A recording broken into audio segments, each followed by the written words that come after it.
3, 2, 1. की कोशिश करेंगे। तो देखिए ध्यान से समझें। तो हम ये कह रहे हैं कि heat is a form of energy. जो हीट है आपका वो ऊष्मा का क्या है, एक रूप है। ठीक है, तो हीट इज ऊर्जा का एक रूप है। Heat is a form of energy which produce in us, जो हमारे अंदर, ठीक है, द सेंसेशन, यानी कि एक अनुभव या एहसास होता है किसका, हॉटनेस और कोल्डनेस। ये इतनी लाइन आप याद रखिए। ठीक है, ये बहुत बेसिक लाइन है, इसको याद रखिएगा। ठीक है, ऊष्मा ऊर्जा का वह रूप है जो हमारे अंदर गर्माहट या ठंडक की अनुभूति पैदा करता है, सेंसेशन। ठीक है, जैसा आपने छोटे बच्चे को देखा होगा, छोटा बच्चा जब उसको आप कोई भी चीज जो है खाने के लिए दो या पीने के लिए दो, तो वो क्या करता है, अपनी उंगली डाल के देखता है पहले, है ना। तो उससे वो अंदाजा लगाता है कि यार ये ठंडा है या गर्म है। ठीक है, तो कहने का मतलब मेरा ये है कि हीट क्या है, अगर हम हीट की बात करेंगे तो हीट क्या है, एनर्जी का ही एक फॉर्म है। ठीक है, हीट क्या है, एक एनर्जी का ही फॉर्म है। तो यहाँ हम लोग जो है इसको लिख लेते हैं कि भाई हमने हीट के बारे में क्या जानकारी है। हीट का मतलब है ऊष्मा। हीट का मतलब है क्या आपका, ऊष्मा। तो हमने आपसे ये कहा कि जो हीट क्या है, it is a form of energy. It is a form of energy. Form of energy, ये ऊष्मा का मतलब, ये ऊष्मा जो है ऊर्जा का एक रूप है। ठीक है, ऊर्जा का एक रूप है। ठीक है, तो यहां लिख सकते हैं हम लोग ऊर्जा का एक रूप है। लेकिन ये कैसी ऊर्जा है भाई, ये कैसी ऊर्जा है, ऊर्जा का एक रूप है। ठीक है, ये कैसी ऊर्जा है जो हम लोगों को गर्म या ठंडे का अनुभव दे। ठीक है, यानी कि जिससे हम लोग को क्या पता चले, जिससे हम लोग को कोई भी चीज हॉट है यानी कि हॉटनेस, ठीक है, या फिर उसका कोल्डनेस। जैसे अभी आप सुबह उठे और सुबह उठकर जैसे आप बाहर गए, ठीक है, तो आपको लगा कि भाई थोड़ा सा मेरे को ठंडा सा लग रहा है, थोड़ा बॉडी कप कपा सी रही है, हाथ के छोटे छोटे जो रेशे हैं वो खड़े से हो गए हैं। ठीक है, तो आपको लग रहा है कि भाई ठंडा ठंडा मौसम हो चुका है, ठंडक आ चुकी है। या फिर आप किसी तंदूर के किनारे खड़े हो जाओ। ठीक है, जैसे मान लीजिए आप रेस्टोरेंट पे चले गए, वहां पे तंदूर है, तंदूर के किनारे खड़े हो जाओ, तो आपको वहां पर गर्मी का एहसास होगा। ठीक है, तो कहने का मतलब मेरा ये है कि सिंपल सी बात है कि हीट को अगर हम समझने की कोशिश करें तो हॉटनेस का मतलब है जो गर्माहट है आपकी, यानी कि जो गर्मपन और ठंडेपन का एहसास आपको करवाए। ठीक है, तो इस चीज को हम लोग क्या कहते हैं, ऊष्मा कहते हैं। ये दो बातें आपको याद रखनी है, दो बातें आपको याद रखनी है। ये वाली बात और ये वाली बात जो है आपको याद करनी पड़ेगी कि भाई ऊष्मा जो है एनर्जी ही है।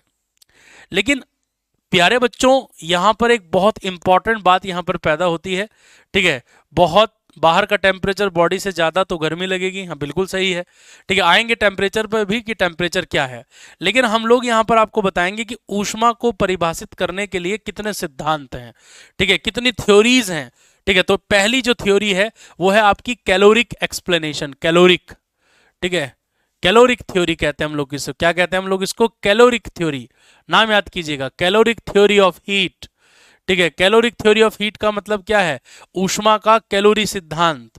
ठीक है, या हम कह सकते हैं ऊष्मा का कैलोरी सिद्धांत। आपको पता है पुराने जमाने में यानी कि जब जब जब साइंटिस्ट जो है इतने ज्यादा स्टडी नहीं किया था, ठीक है, तो उस समय ऊष्मा को क्या माना गया था, उस समय हीट को क्या है, हीट को एक फ्लूइड माना गया था, यानी कि इसको एक द्रव्य माना गया था, हीट। ठीक है, इज अ फ्लूइड। ठीक है, कैसा फ्लूइड, ठीक है, इनविजिबल फ्लूइड। कैसा फ्लूइड, इनविजिबल। जी हाँ, आपको मैं बता रहा हूं पुराना थ्योरी, इनविजिबल। ठीक है, कलरलेस, इनविजिबल, कलरलेस। ठीक है, और ऑर्डरलेस। ठीक है, यानी कि आप कह सकते हैं कुल मिला के ये पुराना थ्योरी है, ये आज के टाइम पे इसको यूज नहीं करते हैं। पुराना थ्योरी जो कैलोरिक थ्योरी, नाम याद कर लीजिए, कैलोरिक थ्योरी क्या कहता है, कैलोरिक थ्योरी कहता है कि हीट क्या है, हीट एक फ्लूइड है, एक द्रव्य है। क्या है, एक द्रव्य है। ठीक है, इनविजिबल जो कि अदृश्य है, कलरलेस। ठीक है, कलरलेस यानी कि इसका कोई रंग नहीं है, और ऑर्डरलेस। ठीक है, ऑर्डरलेस यानी कि इसमें कोई भी गंध नहीं है। ठीक है, तो तीन बातें, ठीक है, तीन बातें यहां बताई हैं। मैं इसको अगले स्लाइड पर लिख देता हूं, ठीक है, अगले स्लाइड पर लिख देता हूं कि कैलोरिक थ्योरी जो है, कैलोरिक थ्योरी के अनुसार, ठीक है, जो कैलोरिक थ्योरी है क्या, हीट का जो कैलोरिक थ्योरी है उसमें जो है हीट को क्या माना गया था, हीट को एक फ्लूइड माना गया था। क्या माना गया था, एक फ्लूइड माना गया था, ठीक है, जिसमें जो अदृश्य है, यानी कि जो दिखाई नहीं देता है, ठीक है, और कैसा है, कलरलेस, यानी कि रंग विहीन है। जी हां, इसमें कोई रंग नहीं है। और तीसरा, कोई गंध नहीं है, गंधहीन है। बहुत सालों तक, ठीक है, बहुत बरसों तक हम इसी चीज को मानते रहे, ठीक है, कि भाई क्या है, कि हीट क्या है, एक फ्लूइड है, एक जैसे लिक्विड होता है ना, उसी तरीके से हम इसको मानते रहते थे। लेकिन, ठीक है, लेकिन एक बात को समझिएगा राहुल सैनी, चरण स्पर्श बेटा, ठीक है, अब लेकिन इस थ्योरी के बाद एक दूसरा थ्योरी आया जिसको हम लोगों ने कहा मॉलिक्यूलर थ्योरी, जिसको हमने क्या कहा, मॉलिक्यूलर थ्योरी। तो बेटे ये सवाल आपके एग्जाम में अगर आया तो इस तरीके से आ सकता है कि बताइए कि कौन से सिद्धांत के अनुसार ऊष्मा को एक द्रव्य माना गया है, तो उसका आंसर आएगा आपका कैलोरिक थ्योरी। या उल्टा भी आ सकता है कि कैलोरिक थ्योरी के अनुसार ऊष्मा क्या है, ठीक है, तो कैलोरिक थ्योरी के अनुसार ऊष्मा क्या है, एक द्रव्य है जिसमें न तो कोई रंग है, जो दिखाई नहीं देता है, और जिसमें कोई गंध नहीं है। तो ऐसे ऐसे छोटे छोटे सवाल, ठीक है,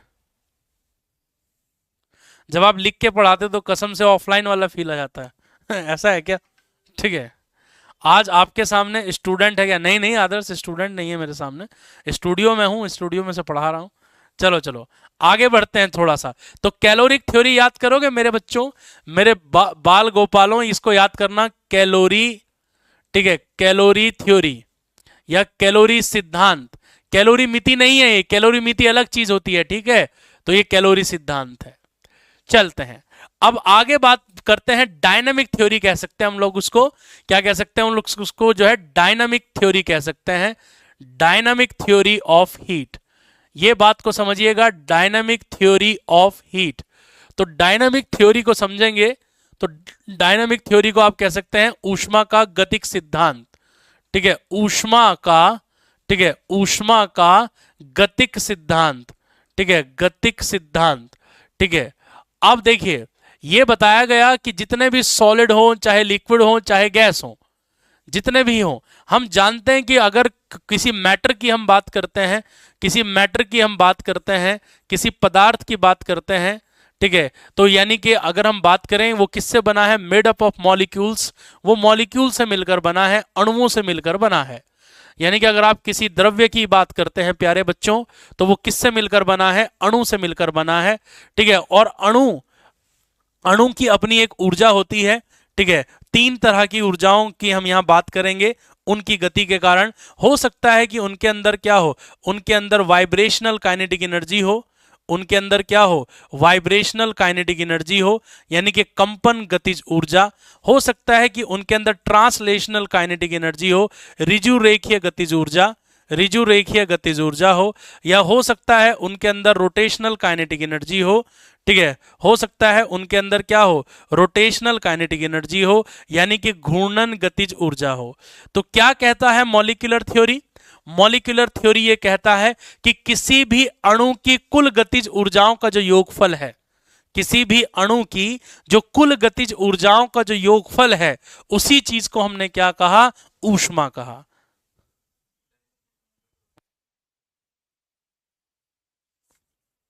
ठीक है,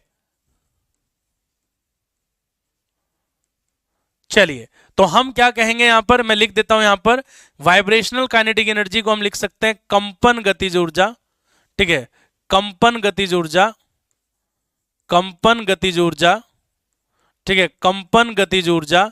समझने की कोशिश करेंगे प्यारे बच्चों, कंपन गतिज ऊर्जा, ठीक है। ट्रांसलेशनल काइनेटिक एनर्जी को कहते हैं हम लोग ऋजु रेखीय, ठीक है, ऋजु रेखीय गतिज ऊर्जा, ऋजु रेखीय गतिज ऊर्जा, ऋजु रेखीय गतिज ऊर्जा।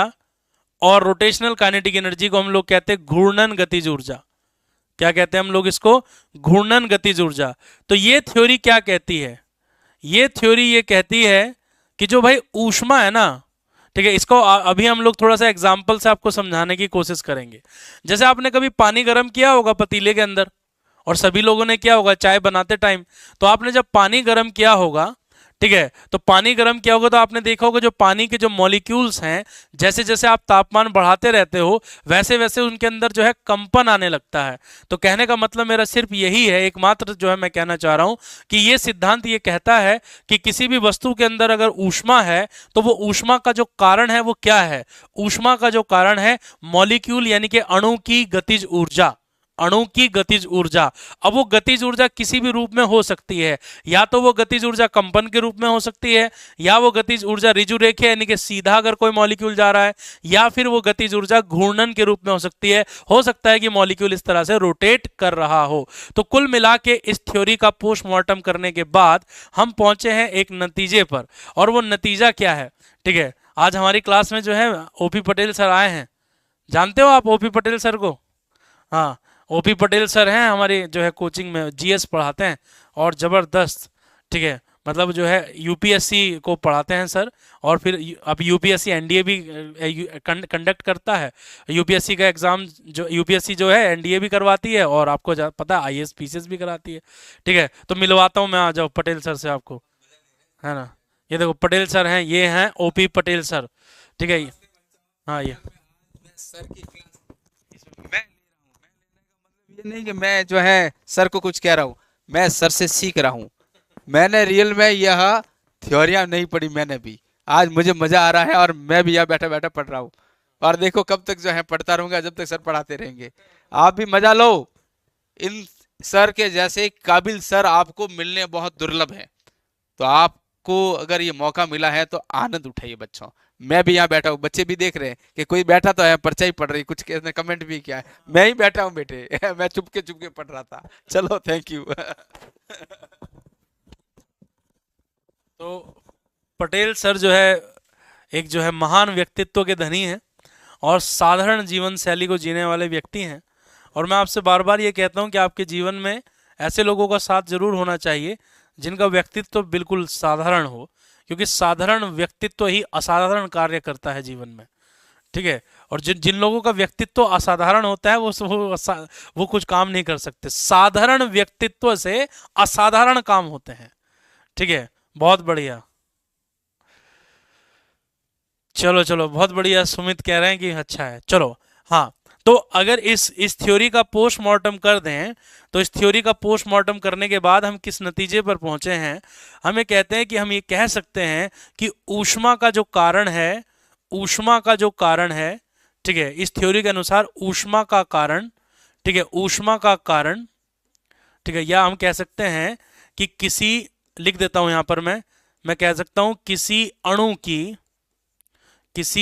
अणु की कुल गतिज ऊर्जाओं का योगफल, कुल गतिज ऊर्जाओं का योगफल, है ना, कुल गतिज ऊर्जाओं का योगफल, कुल गतिज ऊर्जाओं का योगफल, ठीक है, कुल गतिज ऊर्जाओं का योगफल ही क्या, कुल गतिज ऊर्जाओं का योगफल क्या है? ऊष्मा कहलाता है, ऊष्मा कहलाता है। ठीक है, चलो बच्चा, ये बात क्लियर हो गई, ऊष्मा कहलाता है। ये बात देखिए, बहुत इंपॉर्टेंट बात है यहां पर। ठीक है सर, वाईटी पर बीएसएफ का क्वेश्चन देखो बेटे, विकास साहू क्या ले, जोधपुर, बहुत बड़ा नाम है तुम्हारा, मैं पढ़ नहीं पा रहा हूँ। ठीक है, बहुत बड़ा नाम है, हाँ, जोधपुर से हैं। तो अगर आप बीएसएफ का पेपर देने जा रहे हैं तो मैं आपसे एक ही रिक्वेस्ट करूंगा कि हमारे कैडेट्स के चैनल पर ना बहुत सारी मैराथन क्लासेस हैं। ठीक है, एक तो वीआईपी मैराथन क्लास है जिसमें मैं, पटेल सर और विपिन सर तीनों ने पढ़ाया था। तो वो 2-3 मैराथन क्लास है हमारी, तो वो देख लीजिए। आपका डेफिनेटली, मैं गारंटी के साथ कह रहा हूँ, ठीक है, 3-4 मैराथन क्लास है जो अलग अलग टाइम पे हमने लिए, आपका बीएसएफ का एग्जाम का क्लियर हो जाएगा वहीं से। ठीक है, चलो चलो चलो भाई, क्या कह रहे हैं, आग लगा दी सर अरे हम आग नहीं लगा रहे हैं, ऐसे मत बोलो, फायर ब्रिगेड वाले आ जाएंगे। ठीक है, चलो, तो कुल मिला के कहने का मतलब मेरा सिर्फ ये है कि भाई हम ये कहेंगे कि हीट क्या है? ठीक है, heat is the sum of kinetic energy sum of all kinetic energy, sum of all kinetic energy, energies of molecule, kinetic energies of molecule. तो ये बात को याद रखना है प्यारे बच्चों, भूलना नहीं है, ठीक है, ये बात को याद रखना है। तो चलिए वापस से अब चलते हैं, जो जो हमने आपको स्लाइड दिखाई थी उस स्लाइड पर चलते हैं, ठीक है। इतनी बात को जानने के बाद अब हम किस नतीजे पर पहुंच रहे हैं, हम क्या कह रहे हैं यहाँ पर, कह रहे हैं कि गतिशील यानी कि डायनामिक जो थ्योरी है, देखो यहाँ लिखा है, according to dynamic theory heat may be regarded as the energy of molecular motion which is equal to the sum of total kinetic energy possessed by the molecule by virtue of their translation, vibration and rotational motion। ठीक है, अब मान लो अगर मैं पहले ये line पढ़ देता ना तो तुम्हें समझ में नहीं आती, अब तुम्हें समझ में आ गई ये लाइन, ठीक है, कि भाई जो गतिशील सिद्धांत है, ठीक है, गतिक सिद्धांत के अनुसार जो ऊष्मा है वो आणविक गति के कारण ऊर्जा का एक रूप है, आणविक गति के कारण ऊर्जा का एक रूप है जो अणुओं द्वारा उनके, ठीक है, यहां पर जो है ट्रांसलेशन मैंने गलत लिख दिया, यहां पर आना चाहिए रिजु रेखीय, ठीक है, यहां पर आएगा आपका रिजु रेखीय, ठीक है, या फिर कंपन या फिर घूर्णी गतियों के आधार पर कुल गतिज ऊर्जाओं के बराबर होती है। तो कोई भी आज आपको गांव में मिले, ठीक है, या शहर में मिले और कोई पूछे कि भाई क्या पढ़ा, तो आप बोलना कि आज हमने हीट पढ़ा। बोले भाई क्या पढ़ा, बोले हीट क्या है, बोले हीट ऐसा है जिससे हमें गर्मी या ठंडक का एहसास होता है। बोला भाई कैसे, कह रहे अपने हाथों को रगड़ लो, ठीक है, ये हाथों को रगड़ लो और देखिएगा हाथों में जो है गर्माहट पैदा हो गई है। तो प्यारे बच्चों यही क्या है, यही हीट है। बेसिकली क्या कहा जा रहा है, आपसे ये कहा जा रहा है कि हीट क्या है, हीट जो है, जब आप हीट को प्रोड्यूस करने के न जाने कितने तरीके हो सकते हैं, आप सीधा सीधा गर्म कर सकते हो या सीधा सीधा किसी को एक दूसरे पर रगड़ सकते हो, ठीक है। तो हीट क्या है, बेसिकली जो मैटर है, मैटर का मतलब जो द्रव्य है, उसके अंदर जो अणु है, उस अणुओं की कुल गतिज ऊर्जाओं का क्या है, योगफल है। और मैंने आपको कैलोरिक थ्योरी भी बताया, जो पुरानी थ्योरी थी, वो पुरानी थ्योरी ये कहती है कि भाई ऊष्मा क्या है, एक अदृश्य क्या है, द्रव्य है, अदृश्य द्रव्य, ठीक है, रंग विहीन और दुर्गंध विहीन, है ना। जबकि वो थ्योरी सही नहीं थी, उसको वहीं पर ड्रॉप कर दिया गया। तो एनर्जी क्या है, एनर्जी क्या है, मतलब एनर्जी का ही रूप है कौन, हीट एनर्जी, ठीक है। तो यानी कि ऊर्जा का ही एक रूप है। तो आगे बढ़ते हैं, ठीक है, और आगे बढ़ते हुए हम आप पहुंच चुके हैं, कहां पहुंच चुके हैं, अब हम बात करते हैं यूनिट ऑफ हीट की, यानी कि ऊष्मा का जो इकाई है वो क्या है। देखो प्यारे बच्चों, ऊष्मा का जो इकाई है, स्टैंडर्ड यूनिट वैसे तो जूल भी है, ठीक है, लेकिन पुराने टाइम पर जो है जब कैलोरिक थ्योरी ही था तो उस समय जो है हम लोगों ने उसकी यूनिट को 1 कैलोरी कहा था। ये कैलोरी एक व्यक्ति के नाम पर है, एक वैज्ञानिक है, उनका नाम है जिन्होंने कैलोरिक थ्योरी दिया था। तो उन्होंने हीट, और पुराने टाइम की मैं बात कर रहा हूं, अभी नहीं, अभी की बात मत करो, पुराने टाइम की मैं बात कर रहा हूं, ठीक है, ठीक है। कोल्ड कैसे होगा, आप जो है हाथ लगाइए किसी पर, आपको ठंडकपन का एहसास होगा, वहां पर कोल्डनेस जो है अनुभव कर सकते हो आप। बर्फ को छू लीजिए जरा, ठीक है। मैं आपसे कह रहा हूं पुराने जमाने की बात करता हूं, पुराने जमाने में, ठीक है, यानी कि अगर हम जो है क्लासिकल जो है थ्योरी की बात करें, क्लासिकल यानी कि क्लासिकल किसको कहते हैं, पुरातन। क्लासिकल किस चीज को कहते हैं, पुरातन को कहते हैं, पुरातन, ठीक है। तो जो पुराना जो सिद्धांत था, पुरातन जो सिद्धांत था, उसमें एक जो है कंफ्यूजन था, बहुत तगड़ा कंफ्यूजन था। लोग मानने को राजी नहीं थे कि हीट और जो मतलब जो हीट है और जो आपकी एनर्जी है वो दोनों एक ही चीज है, ये कोई मानता ही नहीं था, ठीक है। इस पे बिलीव नहीं करते थे कुछ लोग, ये कहते थे कि हीट तो अलग चीज है, हीट अलग चीज है और एनर्जी अलग चीज है। तो इसलिए हीट के लिए जो सबसे पहला सिद्धांत आया था वो आया था आपका कैलोरिक थ्योरी। तो इसीलिए इसका यूनिट अलग था और एनर्जी का यूनिट तो जूल था।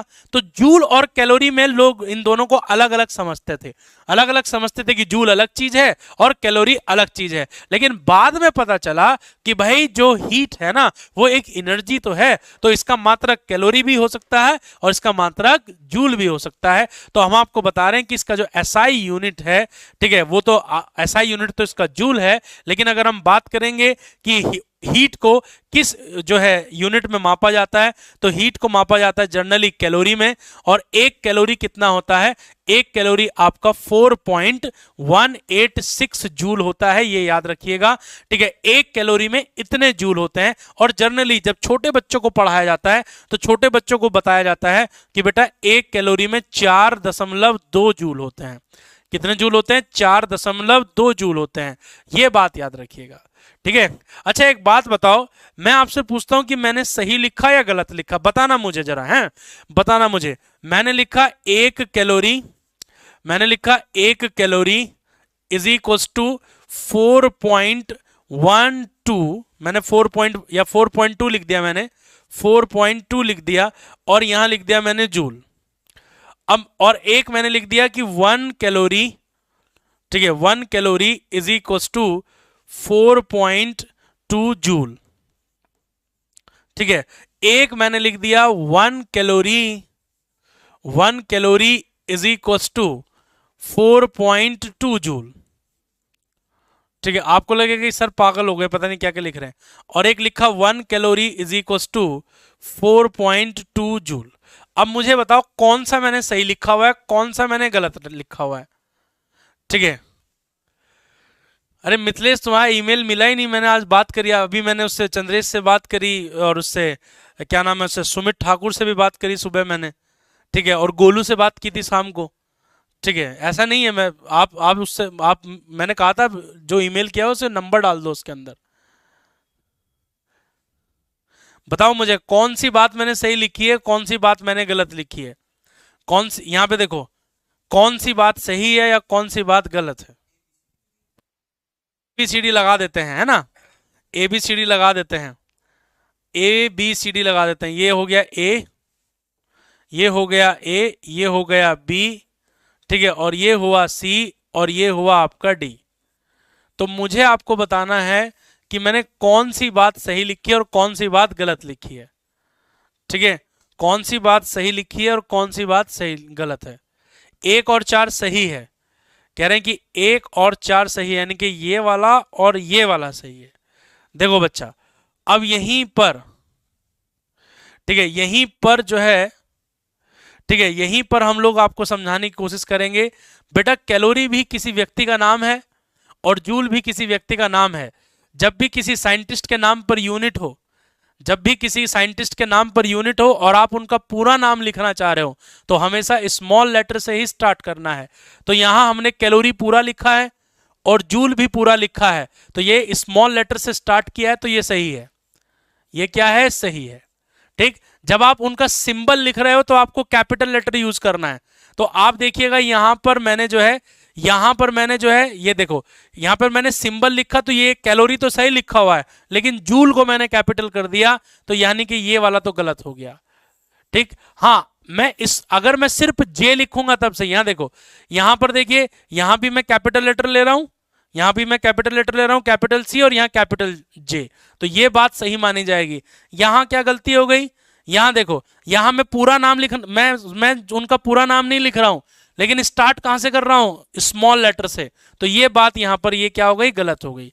तो इन बातों का ध्यान रखना है, ये बातें आपको फंसा लेगा जब भी किसी व्यक्ति के नाम पर हो, ठीक है। देखो उदाहरण के तौर पर मैं बताता हूं आपको, उदाहरण के तौर पर अगर कोई आपसे ये कहे, ठीक है, अगर मैं आपसे एक क्वेश्चन पूछता हूं, एक क्वेश्चन देता हूं मैं आपको, मैं क्वेश्चन देता हूं कि मास ऑफ अ बॉडी, मैं आपको क्वेश्चन देता हूं mass of a body, mass of a body is 5 kilogram, ठीक है, एंड फोर्स इज फोर्स, मैं या एक्सेलरेशन दे देता हूं, एंड एक्सेलरेशन इज 2 मीटर पर सेकेंड स्क्वायर, देन तो फोर्स कितना होगा। मैं 4 ऑप्शन दे देता हूं आपको। F इज इक्वल टू, मैंने आपको दे दिया 10 न्यूटन, 10 न्यूटन। B आपको दे दिया F is equal to 10 newton. C आपको दे दिया F इज इक्वल टू 10, ठीक है, और मैंने यहां पर दे दिया आपको न्यूटन, ठीक है। और डी आपको दे दिया मैंने F इज इक्व टू, ठीक है, 10, और इस तरह से ऐसे न्यू ऐसे लिख दिया। अब आप बोलोगे सर ये क्या है, ठीक है, देखो ये बारीक बारीक चीजें होती है जिनको पकड़ना पड़ता है, और ये बारीक चीजें तभी पकड़ में आती है जब आप सब्जेक्ट में इंटरेस्ट ले रहे होंगे। अदरवाइज सब लोग कहेंगे क्या बेवकूफ आदमी है, क्या क्वेश्चन बना रखा है, 5 किलो जो है द्रव्यमान है, 2 किलो तो 2 जो है त्वरण है, तो 5 दूनी 10 आंसर आना चाहिए। अब यहाँ भी 10 है, यहाँ भी 10 है, यहाँ भी 10 है। तो ध्यान से समझिए मेरी बात को, मेरी बात को ध्यान से समझिए। न्यूटन एक वैज्ञानिक का नाम है, और जब भी किसी व्यक्ति के नाम पर कोई मात्रक होगा तो उसका पहला लेटर, अगर पूरा नाम लिख रहे हैं तो स्मॉल लेटर होना चाहिए। तो यहां पर कौन सा लेटर है, कैपिटल लेटर है, तो इसलिए ये गलत हो जाएगा सर। ठीक, जब आप सिंबल लिख रहे हैं तो कैपिटल होना चाहिए। जब आप सिंबल लिख रहे हैं मतलब आप सिंपल एक अक्षर लिख रहे हैं तो वो कैपिटल होना चाहिए। तो यहां पर कैपिटल एन होना चाहिए था, जबकि यहां स्मॉल एन है, तो ये गलत हो गया। ठीक है, यहां पर आप पूरा नाम लिख रहे हैं न्यूटन और स्मॉल लेटर से स्टार्ट है, तो ये सही हो गया, और ये तो कुछ है ही नहीं, तो आंसर आएगा इसका क्या, सी। तो ये बहुत बारीक सी चीजें हैं, ये साइंस की दुनिया में इस तरह की जो है चीजें जो है बड़ी इंपॉर्टेंट होती हैं, इनको आपको समझना पड़ेगा। ठीक है, चलते चलते हमने आपको एक बात और बताई है, मैंने यूनिट एंड डायमेंशन में भी आपको बताया था कि इस तरह से हम लोग काम कर सकते हैं। पटेल सर कह रहे हैं कि वाह भाई वाह, खुश हो रहे हैं पटेल सर। चलिए आगे चलते हैं, अगली कुछ बात करते हैं आपसे। ठीक है, तो हमने जो है 1 कैलोरी बताया, तो हमने क्या कहा कि calorie is CGS unit of heat. Calorie क्या है, सीजीएस मात्रक है। ठीक है, क्या है, सीजीएस मात्रक है किसका, हीट का। 1 calorie is defined as 1 calorie is defined as the energy required to raise the temperature of 1 gram of water from 14.5 degree to 15.5 degree. ठीक है, like all other form of energy the SI unit of heat is joule.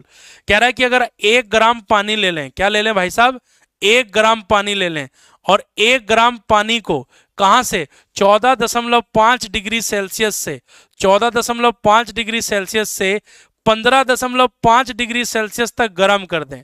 अब ये पानी में यही तापमान क्यों लिया मैं बताऊंगा, अभी डेंसिटी का चक्कर है इसमें, क्योंकि पानी के अंदर जो है विचित्र व्यवहार होता है, उसका घनत्व तापमान के साथ बदलता रहता है, तो इसीलिए हम लोगों ने ये स्टैंडर्ड यहाँ पर रेंज ली है।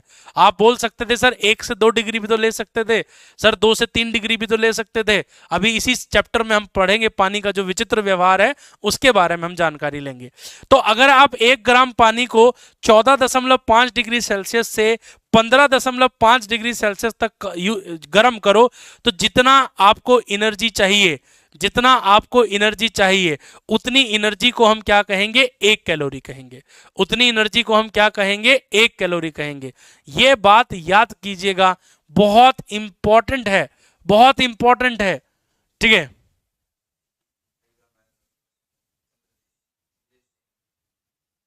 अरे भाई सारी चीजें आप लोग कमेंट पे ज्यादा ध्यान देते हो मेरे को लगता है ना, कमेंट पे ध्यान मत दो बेटे, यहाँ पे ध्यान दो, ये बहुत इंपॉर्टेंट बात है बच्चा, इनको भूल जाओगे आप फिर।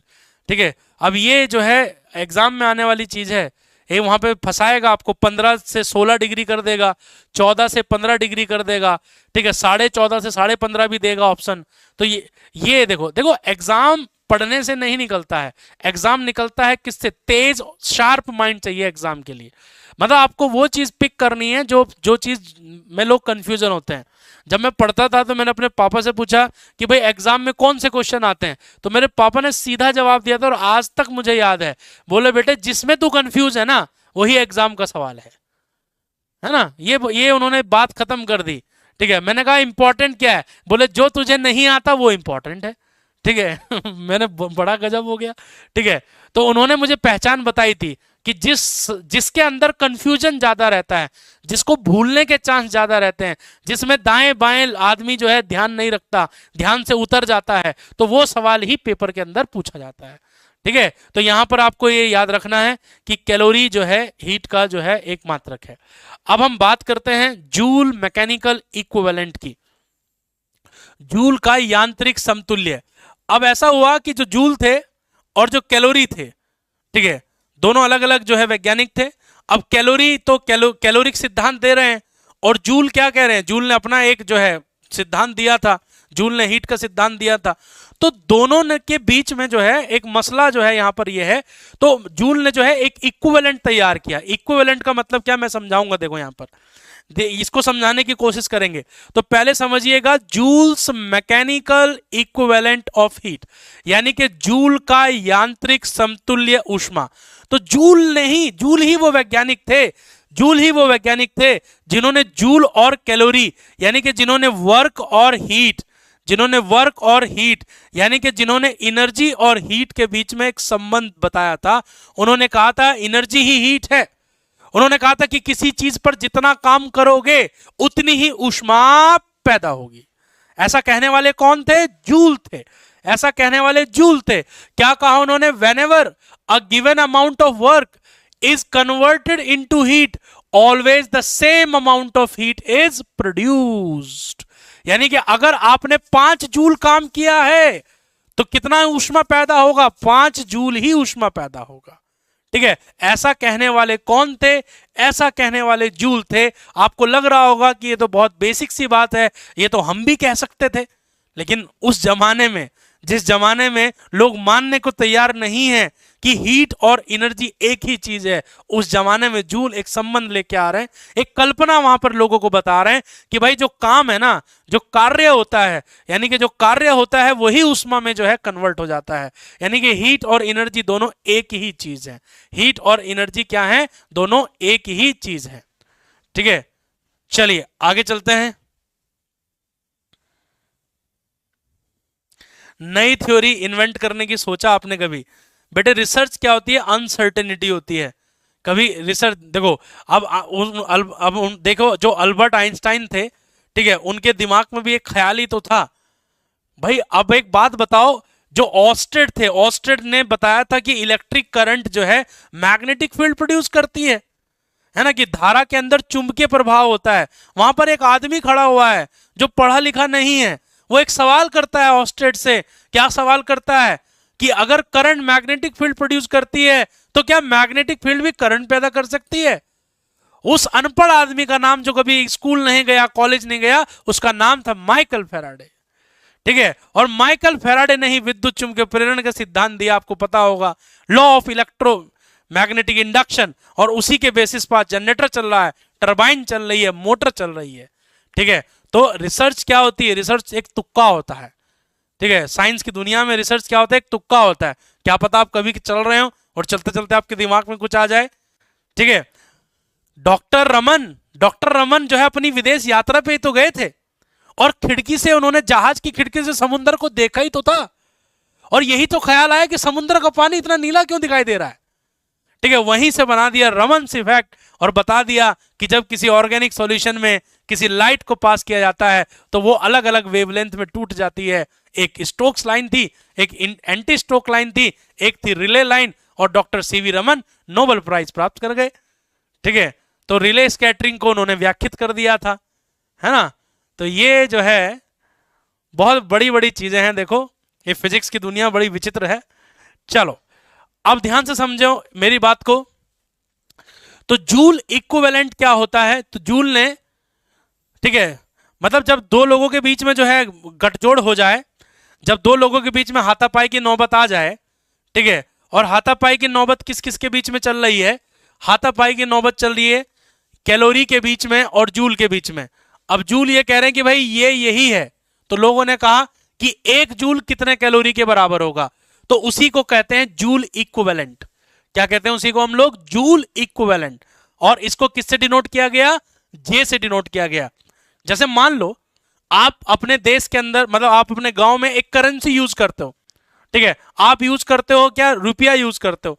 मैं अमेरिका से आया, मेरे पास डॉलर है, ठीक है, मैंने कहा भाई ये भी करेंसी है, तो आप बोलोगे पागल आदमी, इसमें गांधी जी थोड़ी ना बने हुए। मैंने कहा गांधी जी नहीं बने हुए, लेकिन इंटरनेशनल मार्केट में इसका वैल्यू है, आप इससे भी सामान खरीद सकते हैं। आपने कहा अच्छा चलो, मान लिया कि अगर ये करेंसी है, तो मुझे बताओ कि तुम्हारे पास जो नोट है और मेरे पास जो नोट है वो दोनों में क्या समानता है? तो मुझे वैल्यू बतानी पड़ेगी कि अगर मेरे पास $1 है और आपके पास 80 रुपया है, तो मैं बोलूंगा कि भाई ये दोनों बराबर हैं। तो इसका मतलब क्या है यहां समझो, अगर मैं कहूं ये डॉलर, ये है डॉलर, और ये क्या है आपका रुपया, तो भैया अगर मैं रुपया को, अगर मेरे पास 1 रुपया है, उसको मैं 80 से गुणा कर दूंगा, तब किसके बराबर बनेगा? ये $1 के बराबर बनेगा। नहीं समझे? नहीं समझे? अरे भाई इसका मतलब यह है कि कभी भी, ठीक है, अगर कभी भी आपको रुपया है, जैसे जैसे रुपया है और ये डॉलर है, ये रुपया है और ये डॉलर है, अगर कभी भी आपको डॉलर को रुपए में कन्वर्ट करना है तो उसका भाव कितना चल रहा है? फिलहाल 80 से गुणा कर दो इसको, यह आ गया। तो आप रुपया में कन्वर्ट कर लोगे तो इस चीज को क्या कहा जाएगा? इस चीज को कहा जाएगा कन्वर्जिंग फैक्टर, कि आपने कन्वर्ट कर दिया। और यही काम जूल ने किया, यही काम जूल ने किया। जूल ने कहा भाई जो जे होता है ना, जे, वो कितना होता है? वो 4.2 जूल पर कैलोरी होता है। यानी कि साफ सीधी बात है कि 1 कैलोरी में इतने जूल होते हैं।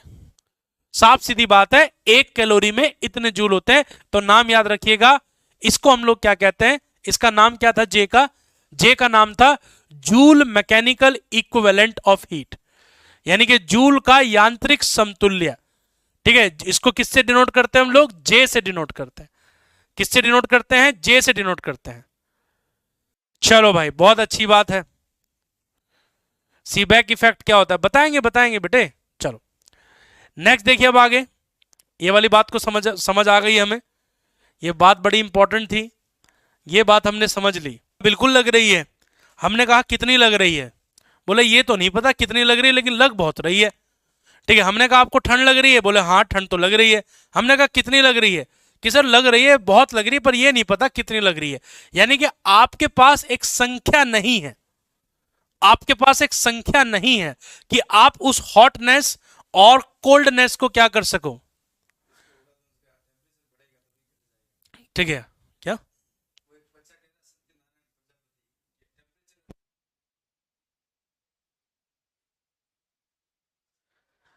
चलो चलो, अरे सरफेस टेंशन तो कल बताया था सत्यनारायण प्रजापति, घट जाता है फ्लूइड का सरफेस टेंशन तापमान पे। आप ये वाले टॉपिक पे ध्यान दो जरा थोड़ा सा, ठीक है, समझने की कोशिश करो। टेम्परेचर किस चीज को कहा गया? टेम्परेचर। ठीक है, टेम्परेचर का मतलब है तापमान। टेम्परेचर का मतलब क्या है? तापमान। देखिए, तो तापमान को समझो जल्दी से। तापमान क्या होता है? तो हम कहते हैं कि it is the degree, it is the degree of hotness of a body. Hotness और कोल्डनेस भी कह सकते हो, हॉटनेस कह दो। The temperature of a body gives the measure of the average kinetic energy of its molecule। यानी कि किसी वस्तु के अंदर जो गर्मपन या ठंडापन है, गर्माहट की जो कोटि है, कितना गर्म है और कितना ठंडा है, तो उसको मापने के लिए जो आप इस्तेमाल कर रहे हो, कैसे? टेम्परेचर आप लिख रहे हो। देखो, हीट से पता चलता है कोई चीज गर्म है या ठंडी है, लेकिन वो कितनी गर्म है और कितनी ठंडी है उससे, वो किससे पता चलता है? उसके टेम्परेचर से पता चलता है, तापमान से पता चलता है। अब मेरी बात को समझो यहां पर, मेरी बात को समझो यहां पर। तापमान का मतलब क्या है? तापमान यानी कि टेम्परेचर किसको कहा आपने? आपने कहा temperature.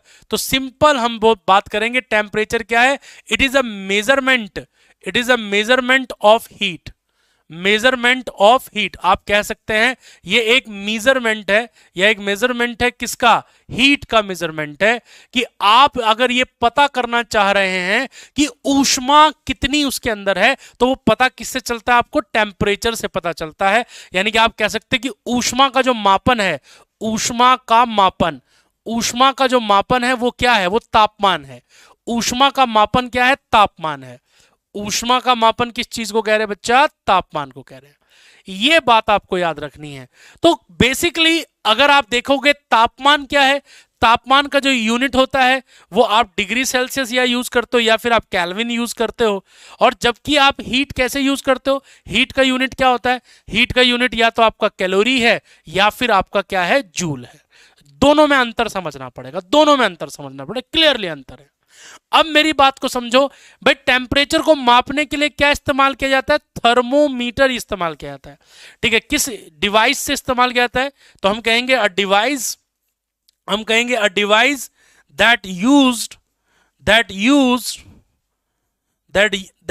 To measure, that used to measure the temperature, that used to measure the temperature, used to measure the temperature is called, जल्दी से कमेंट में लिख दो क्या बोलते हैं, is called thermometer, is called thermometer, thermometer, thermometer.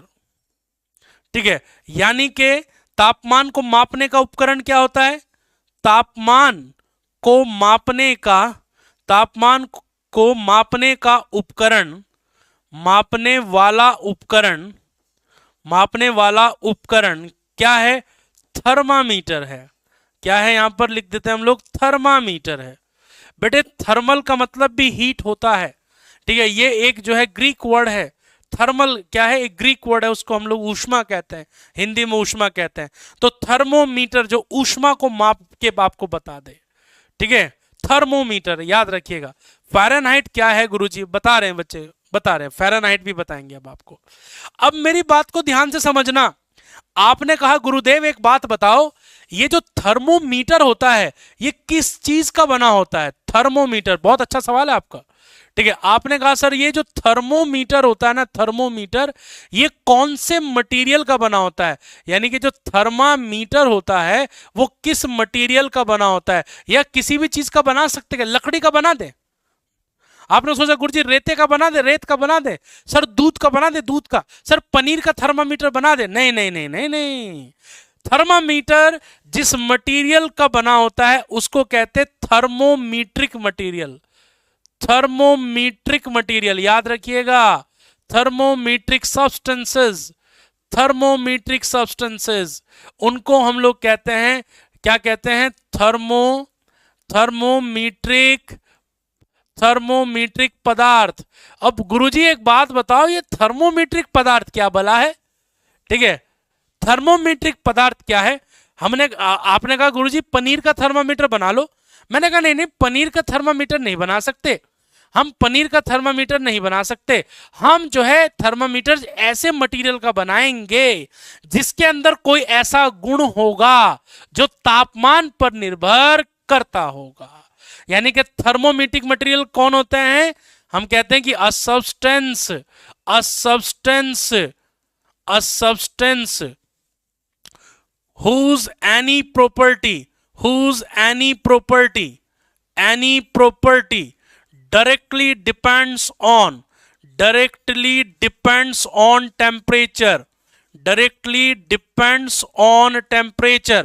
ये बात याद रखिएगा, हम ऐसे ही पदार्थ का थर्मामीटर बना सकते हैं जिसके अंदर कोई ऐसा गुण हो, जिसके अंदर कोई ऐसा गुण हो जो सीधे सीधे किस पर निर्भर करता हो, तापमान पर निर्भर करता हो। तो थर्मोमेट्रिक सब्सटेंस को कौन से होते हैं, वे पदार्थ, वे पदार्थ, याद करो ये एग्जाम में आते हैं क्वेश्चन, वे पदार्थ जिनकी या जिनका कोई गुण, जिनका कोई गुण तापमान पर निर्भर करता हो, जिनका कोई गुण तापमान पर निर्भर करता हो।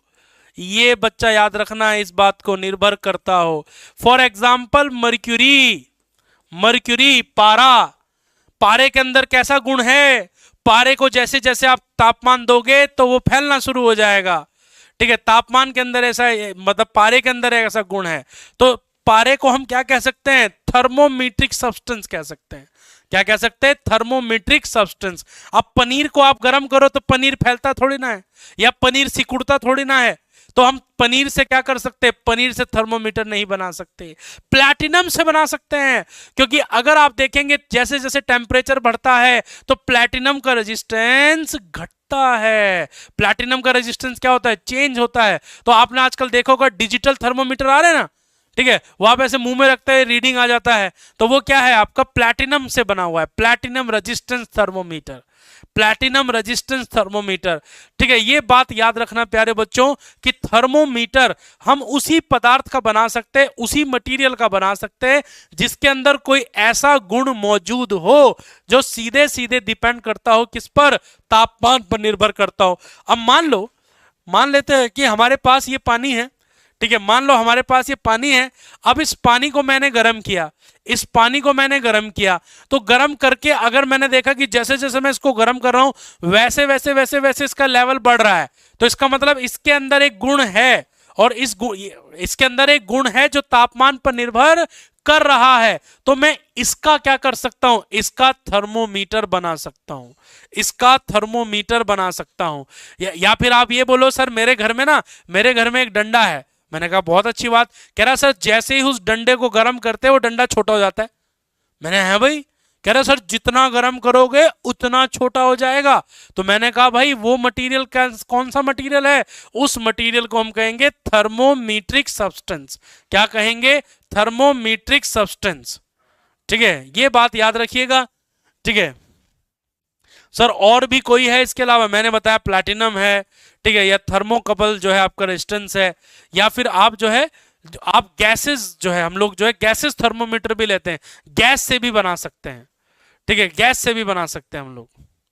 ठीक है, is equal to MC square अभी नहीं आया बेटे, आदर्श वो मॉडर्न फिजिक्स में आएगा। थर्मामीटर मैंने आपको बताया कि एक ऐसा उपकरण है, एक ऐसा डिवाइस है जिसका इस्तेमाल किया जाता है for the measurement of temperature.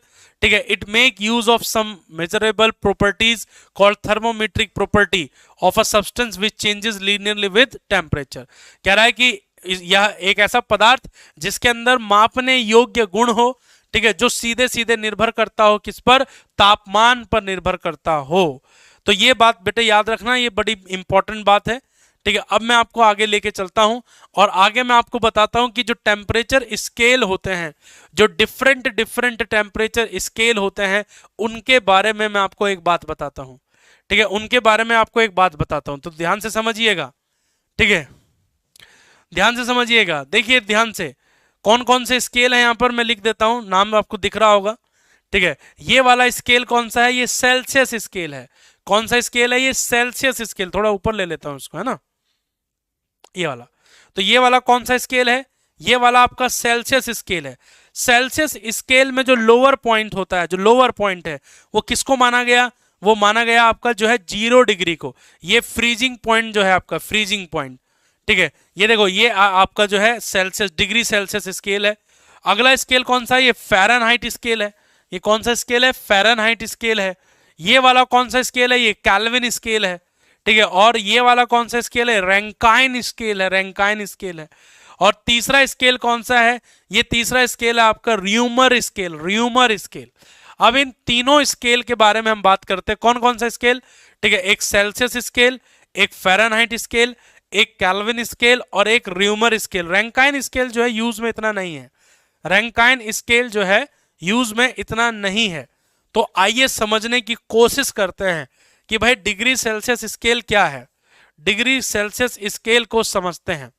तो आइए यहां पर मैंने 3 स्केल को यहां पर बनाया भी है, इन 3 स्केल को मैंने यहां बनाया भी है और बना के जो है इनको समझने की कोशिश करते हैं, समझने की कोशिश करते हैं। गुरुजी जो डिग्री सेल्सियस स्केल होता है, degree Celsius scale, degree Celsius scale का जो लोअर पॉइंट होता है, डिग्री सेल्सियस स्केल का लोअर पॉइंट क्या होता है, 0 डिग्री, और अपर पॉइंट क्या होता है, 100 डिग्री सेल्सियस।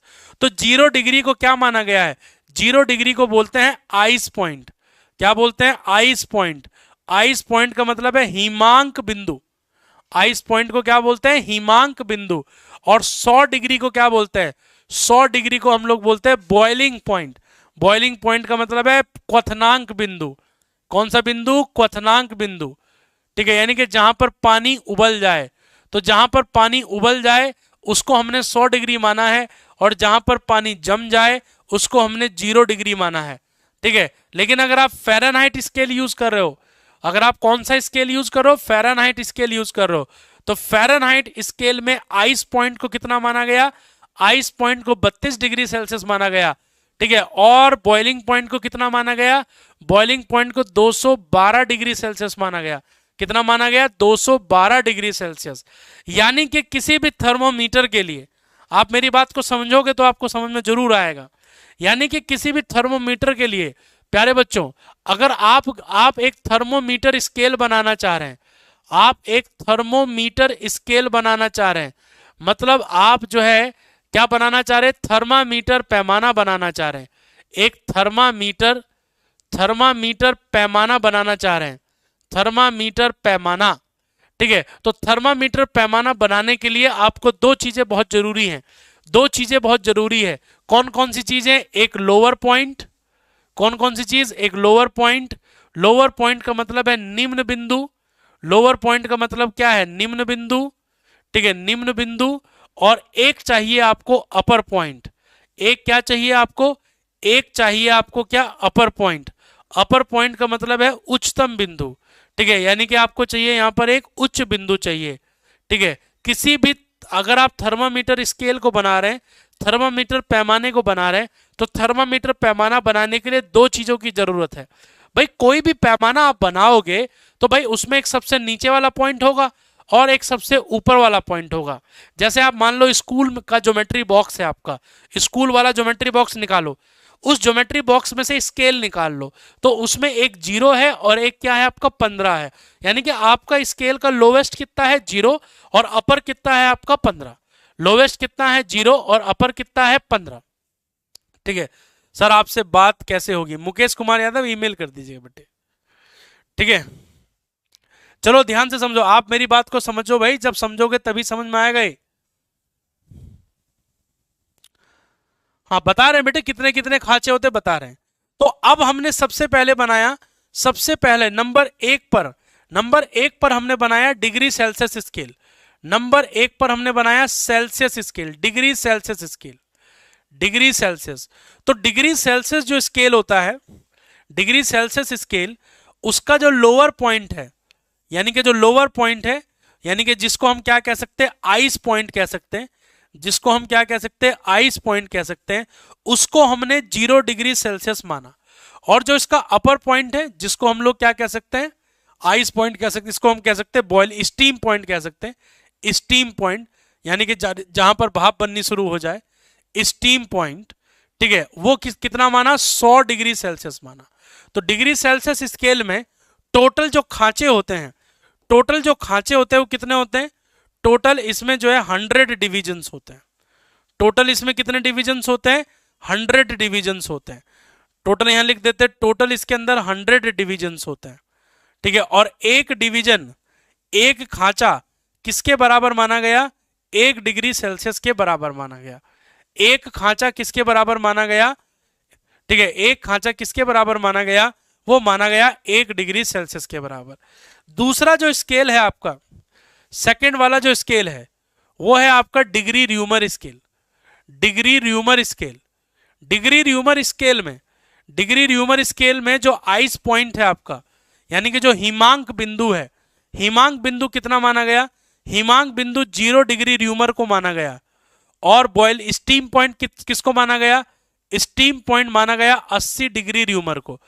टोटल इसके अंदर अगर आप खांचों की बात करेंगे, टोटल अगर आप देखेंगे कि इसके अंदर कितने खांचे हैं, कितने खांचे हैं, यानी कि टोटल इसके अंदर कितने डिवीजन है, तो टोटल इसके अंदर 80 डिवीजन है, 80 खांचे होते हैं इसके अंदर। कितने खांचे होते हैं इसके अंदर, 80 खांचे होते हैं इसके अंदर, ठीक है। और एक जो डिवीजन होता है, एक जो खांचा होता है, वो किसके बराबर माना गया, उसको हम 1 डिग्री र्यूमर के बराबर मानते हैं। किसके बराबर मानते हैं, 1 डिग्री र्यूमर के बराबर मानते हैं। तीसरा जो स्केल है आपका, तीसरा जो स्केल है आपका, वो है डिग्री फ़ारेनहाइट स्केल। कौन सा स्केल, डिग्री फ़ारेनहाइट स्केल। तो degree Fahrenheit, sir boiling point से स्टीम पॉइंट की लिमिट क्या होगी, देखो बेटे बॉइलिंग पॉइंट, बॉइलिंग भी उसी पे होता है और स्टीम भी उसी पॉइंट पर होता है चंद्रेश, ठीक है। मतलब 100 डिग्री पर बॉयल भी होता है और 100 डिग्री पर वो जो है वो भाप भी बनेगा। बस क्या होगा, वो एक्स्ट्रा एनर्जी ले लेता है, जिसको हम लेटेंट हीट कहते हैं, गुप्त ऊष्मा कहते हैं, ठीक है। चलो यहां समझो जरा, सुमित कहाँ है भाई, सुमित ठाकुर, ध्यान से समझो इस बात को। अभी सुमित क्या है, बाजरा काटने गए थे अपने खेत में, बता रहे थे, ठीक है, मेरी बात हुई उनसे सुबह, है ना। तो जो आपका डिग्री फ़ारेनहाइट स्केल है, डिग्री फ़ारेनहाइट में जो लोअर पॉइंट है वो है आपका 32 डिग्री फ़ारेनहाइट। हमने माना कि बर्फ कहां पर जम जाती है, 32 डिग्री फ़ारेनहाइट पर जम जाती है। और हमने माना कि पानी कहां पर उबलना शुरू करता है, 212 डिग्री फ़ारेनहाइट पर उबलना शुरू कर देता है, ठीक है। तो ये जो है एक बहुत छोटा स्केल है। आप देख सकते हैं यहाँ खानों की संख्या, यहाँ खानों की संख्या बहुत ज्यादा हो जाएगी। तो इसमें टोटल आप कितने डिविजन्स देखेंगे, तो 212 में से 32 को माइनस कर दीजिए, तो 212 में से 32 को माइनस करेंगे तो टोटल यहाँ पर 180 डिविजन्स होंगे। टोटल कितने डिवीजन होंगे यहाँ पर, 180 डिवीजन होंगे। और एक जो आपका डिवीजन है ना, एक जो डिवीजन है आपका, एक डिवीजन आपका जो है 1 डिग्री फ़ारेनहाइट के बराबर होता है। एक डिवीजन किसके बराबर होता है? 1 डिग्री फ़ारेनहाइट के बराबर होता है। सर मेरे पास कॉल नहीं आया। निखिल मैं सबको करूंगा धीरे धीरे। अब मैं एक एक बारी में एक ही को तो कॉल कर सकता हूँ। निखिल मेरी बात को समझो, है निखिल, मेरी बात को समझो निखिल जी, निखिल कुमार जी बताओ। ये बात याद रखोगे सब लोग? ये बात याद रखोगे सब लोग या भूल जाओगे? ये बात याद रखोगे या भूल जाओगे? अब आपको अभी वो नहीं पढ़ना हमें। नितिन कुमार, ये पहले पहले मेरी मेरी बात बताओ, ठीक है? नितिन कुमार हो आप या नितिन तिवारी हो भाई? ठीक है, नितिन कुमार हो या नितिन तिवारी हो? अगर तुम नितिन तिवारी हो तो मोबाइल नंबर तो भेजो अपना लिख के, बात कैसे करूं मैं तुमसे। चलो,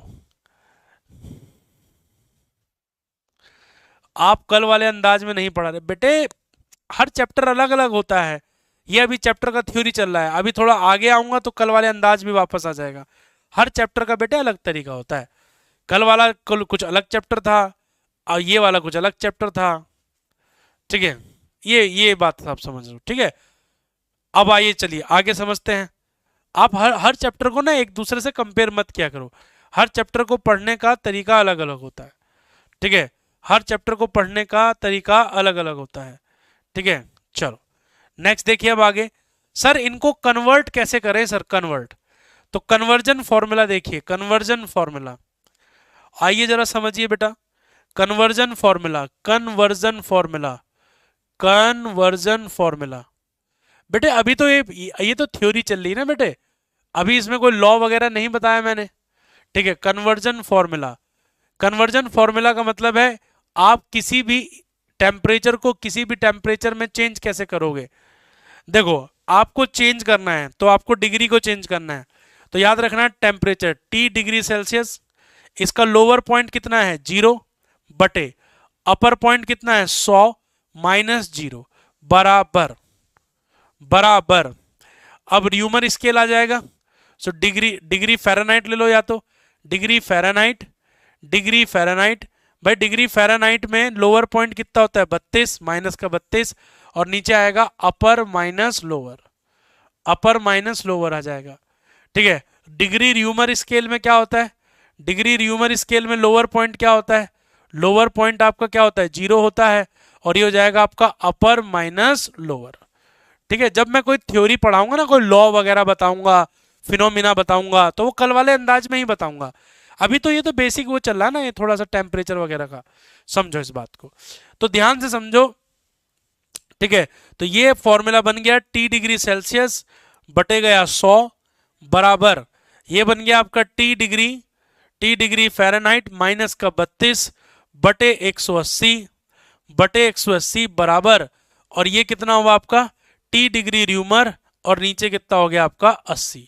तो ये फॉर्मूला याद रखिए, आप जीरो भी काट सकते हैं, ये जीरो भी काट सकते हैं आप इसको दो से भी काट सकते हो। तो क्या फॉर्मूला बनेगा फाइनल बताओ भाई आदर्श, ठीक है? सुना है तुम्हारी शादी वादी वाले आ रहे हैं आजकल बहुत जो है लोग गांव में। सो T डिग्री और ये कितना हो गया, 2 से काट दोगे तो ये 5 हो जाएगा, ठीक है? ये काट दोगे तो T degree minus T degree Fahrenheit minus का 32, 2 से काटोगे तो 9 हो जाएगा और ये हो जाएगा T डिग्री र्यूमर और 2 से काटोगे तो ये 4 हो जाएगा। तो ये कन्वर्जन फॉर्मूला सब बच्चों को याद रखना है। अगर आपको डिग्री सेल्सियस को डिग्री फ़ारेनहाइट में बदलना है, ठीक है? केल्विन में कैसे बदलते हैं वो हम बताएंगे आपको। मिथिलेश कह रहे हैं कि सर हम लिक्विड हीट करते हैं तो बॉयल होता है, बट सॉलिड को हीट करने पर बॉयल नहीं होता। देखो बेटे बॉइलिंग कब होती है, हाँ केल्विन बताएंगे बेटे, केल्विन केल्विन अभी आगे आएगा, पहले समझेंगे केल्विन होता क्या राकेश, फिर समझाएंगे केल्विन को चेंज कैसे करता है। देखो बेटे जब भी किसी चीज को बॉयल करते हैं ना, तो इंपॉर्टेंट ये होता है कि जो उसके मॉलिक्यूल्स होते हैं वो कितना तगड़े से बंधे हुए आपस में। अगर वो बहुत ज्यादा बंधे हुए हैं आपस में, स्ट्रांगली कनेक्टेड हैं, तो यानी कि बॉइलिंग वहां पर मुश्किल होगी। बॉइलिंग क्या होगी वहां पर, मुश्किल होगी। हालांकि अगर आप कहो जैसे लोहा है, तो सर लोहा को आप गर्म करोगे तो सर वो धीरे धीरे मेल्ट होएगा, मेल्ट होकर लिक्विड बनेगा। बहुत तेज गर्म कर दोगे तो धीरे धीरे धीरे धीरे आप देखेंगे कि वो लिक्विड्स की वेपर बनना स्टार्ट हो जाती है। ठीक है, लेकिन ये बहुत डिफिकल्ट है, इसको बहुत हाई टेम्परेचर चाहिए, क्योंकि सॉलिड के अंदर, ठीक है, सॉलिड के अंदर सर डिफरेंस बिटवीन, अब बता रहे हैं, सॉलिड के अंदर मॉलिक्यूल जो है स्ट्रांगली बॉन्ड होते हैं। गोलू कह रहे हैं, अच्छा गोलू नहीं कह रहे हैं, शुभम ठाकुर कह रहे हैं sir difference between degree Celsius and Celsius degree, वही अंतर है जैसे कि ठाकुर शुभम और शुभम ठाकुर के बीच में अंतर है। ठीक है, कैसा सवाल पूछ रहा है? अरे डिग्री सेल्सियस बोलेंगे, डिग्री पहले बोलेंगे, सेल्सियस डिग्री नहीं बोलेंगे। ठीक है, अब तुम बोलना चाह रहे हो कि सर अंतर क्या है, तो बेटे वही अंतर है जो शुभम ठाकुर और ठाकुर शुभम के बीच में अंतर है। चलिए आगे चलते हैं। ये देखिए, ये वाला फॉर्मूला, सबसे मेन जो फॉर्मूला है वो ये है, सबसे मेन फॉर्मूला आपका ये वाला है। अगर आपको डिग्री सेल्सियस चाहिए, अगर आपको केल्विन भी चाहिए तो केल्विन भी इसके अंदर लिखा हुआ है पहले से।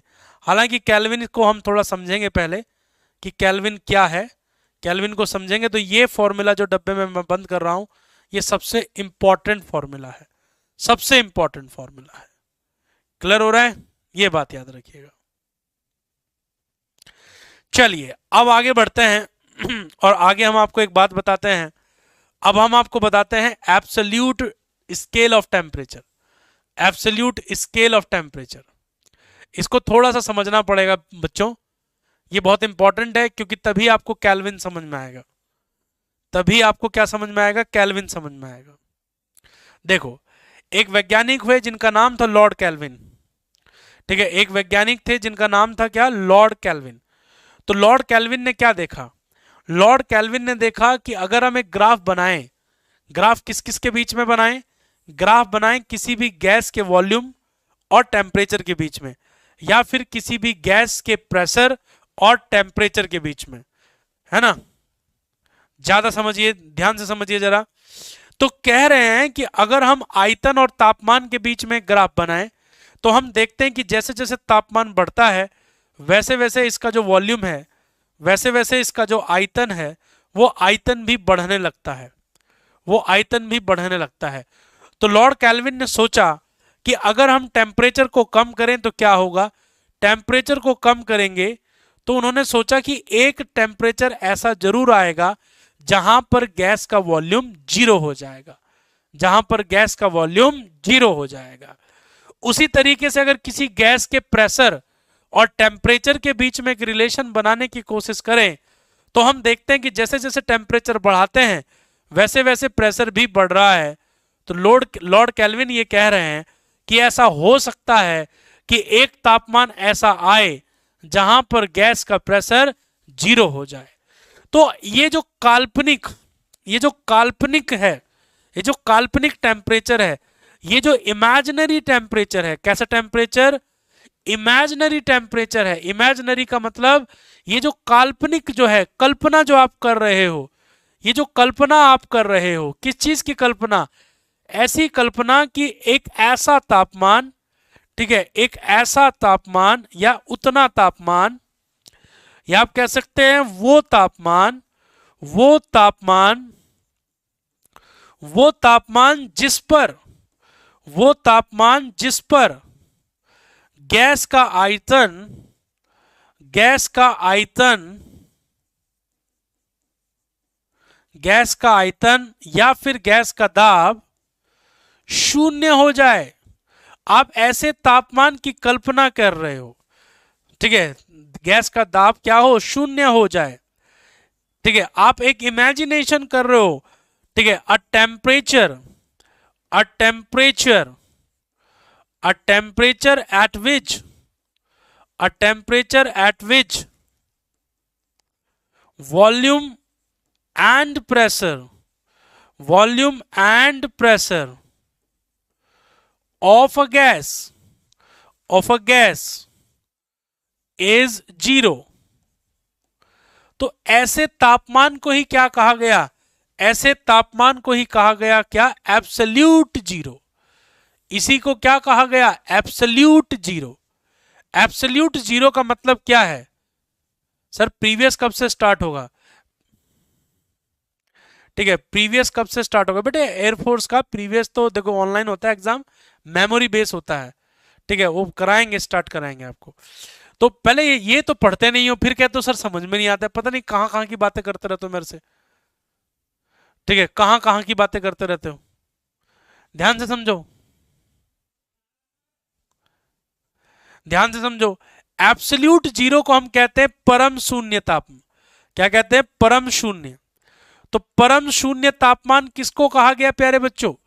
परम शून्य तापमान कहा गया उस काल्पनिक तापमान को, उस काल्पनिक तापमान को कहा गया जिस काल्पनिक तापमान पर क्या हो जाए?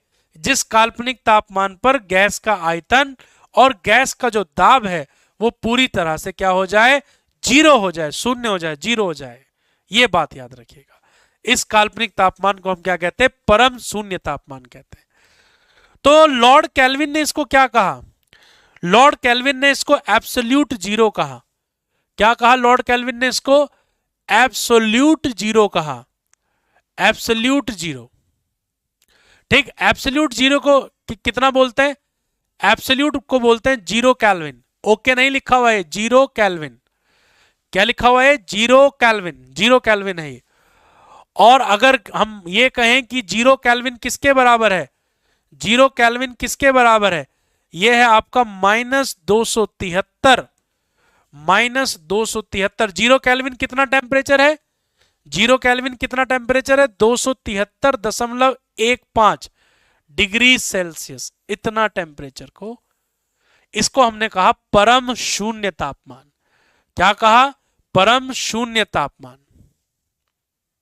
सर कभी कभी इंग्लिश भी बता दीजिए क्योंकि इंप्रूवमेंट भी जरूरी है। मैं इंग्लिश में बोलूं?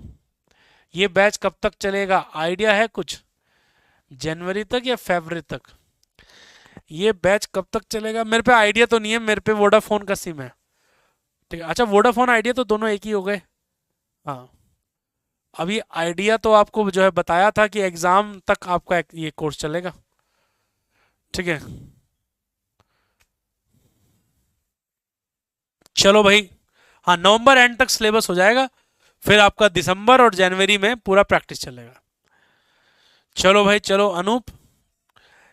तो ये बात याद रखना, परम शून्य ताप कहते हैं। आज जो है हम इसको यहां तक रखते हैं। अभी आपका जो है बचा है, अब जिसको भी 5 मिनट का टाइम है, जिसको भी कमेंट में जो भी कुछ पूछना हो, ठीक है, वो पूछ लो। मैं जवाब देने के लिए तैयार हूं। चलो भाई पूछो। ठीक है, जिसका जो भी डाउट हो कमेंट में आप अपना डाउट, आपको लगता है कि सर हमारी कमेंट नहीं देखते, चलो मैं आज कमेंट ही देखूंगा तुम्हारी। जिसको जो लिखना हो, जो कहना हो, कमेंट में कह सकता है, मैं जवाब देने को तैयार हूं। बताओ भाई।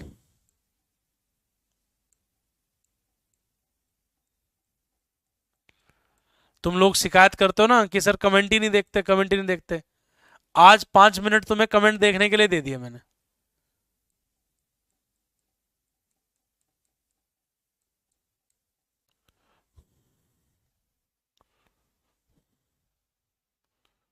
बताओ।